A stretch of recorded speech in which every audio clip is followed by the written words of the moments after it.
Jamaah sekalian dimuliakan Allah Subhanahu wa taala, salah satu amalan yang perlu kita perhatikan adalah Al-Quran. Al-Quran diturunkan di bulan suci Ramadan. Bahkan Al-Quran diturunkan di Lailatul Qadar.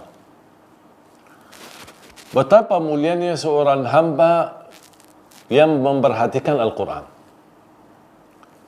Sayang sekali kita umat Nabi Muhammad sallallahu alaihi wasallam semestinya menjadi umat baca.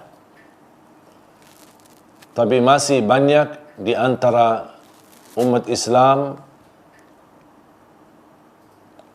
buta huruf atau bisa membaca tapi kurang lancar atau belum benar bacaannya. Padahal ayat yang pertama yang Allah turunkan kepada Nabi kita Nabi Muhammad sallallahu alaihi wasallam adalah Iqra bismi rabbikal ladzi khalaq. Bacalah. Apa yang dibaca? Pasti dan jelas Al-Quran. Al-Quran bukan hanya sebuah kitab yang kita simpan di lemari. Al-Quran bukan hanya sebuah kitab yang kita kenal hanya di bulan suci Ramadan.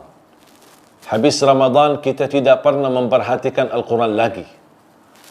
Jangan-jangan kita orang membuka Al-Quran di bulan suci Ramadan. Begitu habisnya Ramadan, kita kembalikan Al-Quran di lemari dan kita berkata kepada Al-Quran, InsyaAllah bertemu tahun yang akan datang di bulan suci Ramadan. Kita merasa malu karena Al-Quran kalau boleh berbicara dan kita boleh mendengar bisikan Al-Quran, pasti akan curhat dan menadu terhadap keadaan umat Islam yang tidak memberikan pelayanan dan perhatian kepada Al-Quran. Padahal Al-Quran ini kitab yang menjaminkan kita selamat dunia akhirat, yang menjaminkan kita mendapatkan petunjuk, yang menjaminkan kita selamat ketika kita jalan di atas sirat yang lurus. Dan di atas sirat itu kita akan lewati menuju surga Allah. Tapi di bawah sirat itu adalah neraka Jahannam. Dan sirat itu lebih tipis daripada rumput atau rambut kita.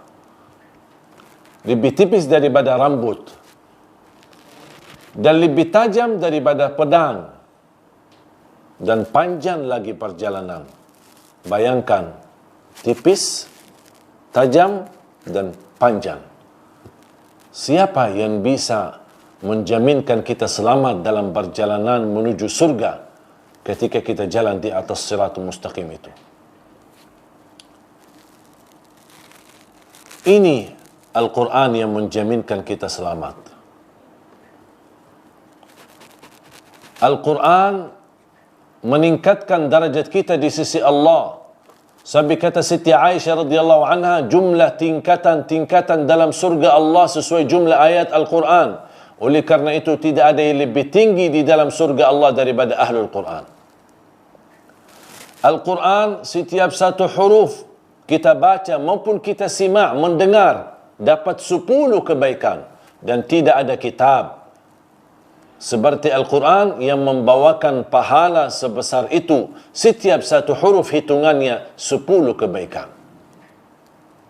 Walaupun kita tidak faham sama sekali isi Al-Quran, walaupun kita tidak mengerti dan tidak mampu menghayati dan mendalami isi Al-Quran, tetap mendapatkan setiap satu huruf 10 kebaikan, baca maupun mendengar. Ulama berkata, barang siapa yang ingin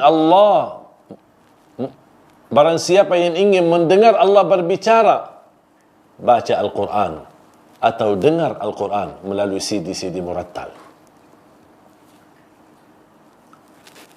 Al-Quran adalah membawa syafaat bagi kita. Al-Quran membela kita di hadapan munkar nakir. Al-Quran menemani kita saat dihisab. Al-Quran di dunia sebagai obat, sebagai imam, budiman dalam kehidupan kita, sebagai petunjuk, sebagai berlindung.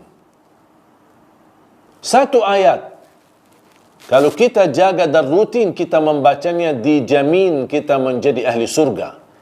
Rasulullah sallallahu alaihi wasallam bersabda di hadis yang sahih, "Man qara'a ayat al-kursi dubura kulli salatin laysa bainahu wa bainal jannati illa an yamut." Barang siapa yang membaca ayat kursi setiap habis salat, dijamin menjadi ahli surga. Tak ada sesuatu yang mampu menghalanginya. Subhanallah. Ini baru satu ayat. Dapat jaminan masuk surga. Bagaimana kalau 30 juz Al-Quran?